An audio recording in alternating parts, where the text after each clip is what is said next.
Hello, എല്ലാവർക്കും ഞങ്ങളുടെ പുതിയ വീഡിയോയിലേക്ക് സ്വാഗതം. ഇന്നത്തെ വീഡിയോ വിഷുവിന്റെ തലേ ദിവസത്തെ തിരക്ക് പിടിച്ച ഒരു വൈകുന്നേരമാണ് കേട്ടോ.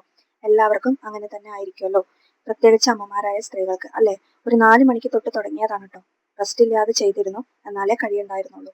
അപ്പൊ ആദ്യം കുടിക്കാനുള്ള 4 കുടം വെള്ളം കൊണ്ടുവന്ന് വെച്ച് ഞങ്ങൾ പണി അങ്ങോട്ട് സ്റ്റാർട്ട് ചെയ്തു കേട്ടോ. പിന്നീട് പ്ലാച്ചിയുടെ ഇല കഴുകി വെക്കുകയാണ്. നമ്മുടെ നാട്ടിൽ വിഷുവിന് അട ഉണ്ടാക്കാറുണ്ട്, അത് പ്ലാച്ചിയുടെ ഇലയിലാണ് ഉണ്ടാക്കാറ് കേട്ടോ. തലേ ദിവസം തന്നെ ഉണ്ടാക്കി വെക്കും, നല്ല ടേസ്റ്റ് ആണ്.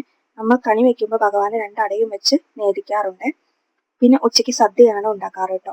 എല്ലാ ഭാഗങ്ങളിലും അങ്ങനെയല്ല തോന്നുന്നു. നിങ്ങളുടെ നാട്ടിൽ എങ്ങനെയാണെന്ന് കമന്റ് ചെയ്യാൻ മറക്കരുത് കേട്ടോ. ആദ്യം നമ്മൾ പുളിയിഞ്ചി ഉണ്ടാക്കാൻ വെച്ചു, എന്നിട്ട് അടയ്ക്കുള്ള പൊടിയെല്ലാം കുഴച്ച് വെച്ചു. പിന്നീട് ശർക്കരയും തേങ്ങയും എല്ലാം റെഡിയാക്കി വെച്ചു. അപ്പോഴേക്ക് തന്നെ 6:15 ആയിരുന്നു കേട്ടോ. വേഗം കഴുകി വിളക്ക് വെച്ചു. അത് കഴിഞ്ഞ് അമ്മ അട പരത്തി തന്നു. ഞാൻ ശർക്കരയും തേങ്ങയും ഇടാൻ നിന്നു. അങ്ങനെ ഞങ്ങളുടെ ആ പണിയെല്ലാം കഴിഞ്ഞു കേട്ടോ. പിന്നീട് കണി വെക്കാനുള്ള ഫ്രൂട്ട്സ് എല്ലാം ഫ്രിഡ്ജിൽ നിന്ന് പുറത്ത് വെച്ചു. അപ്പോഴേക്കും നമ്മുടെ പുളിയിഞ്ചി റെഡി ആയിരുന്നു. അത് കഴിഞ്ഞ് അട അടുപ്പത്തേക്ക് വെച്ചു. അപ്പൊ ടൈം 7:30 ആയിരുന്നു കേട്ടോ. പിന്നെ ഞങ്ങൾ പടക്കമെല്ലാം പൊട്ടിച്ചു. കുറെ നേരം ഉമ്മർത്ത് വന്നിരുന്നു. 600 രൂപയ്ക്ക് ഞാനും അച്ഛൻ 1200 രൂപയ്ക്ക് പടക്കം വാങ്ങിച്ചു കേട്ടോ. അങ്ങനെ ഞങ്ങൾ വിഷു തലേന്ന് അടിച്ചു പൊളിച്ചു. പിന്നീട് സദ്യക്കുള്ള കഷ്ണങ്ങൾ മുറിച്ചു വെക്കണേ. അപ്പൊ പിന്നെ രാവിലെ എളുപ്പമാവുമല്ലോ പണിയെല്ലാം. അങ്ങനെ ആ പരിപാടികളൊക്കെ കഴിഞ്ഞപ്പോഴേക്ക് ഏകദേശം 9:30-10 മണിയായിരുന്നു.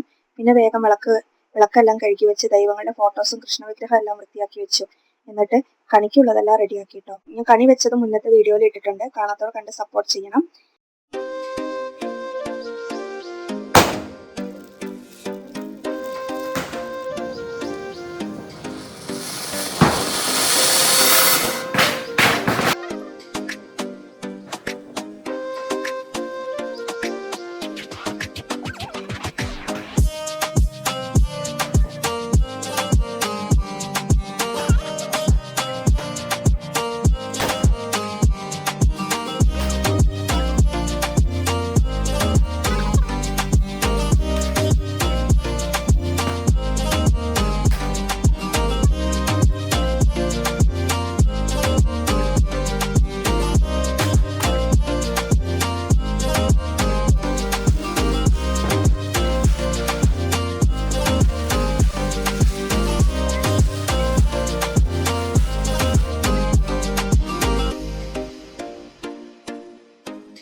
അപ്പോൾ എല്ലാവർക്കും ഹാപ്പി വിഷു. ഇന്നത്തെ വീഡിയോ ഇത്രയേ ഉള്ളൂ.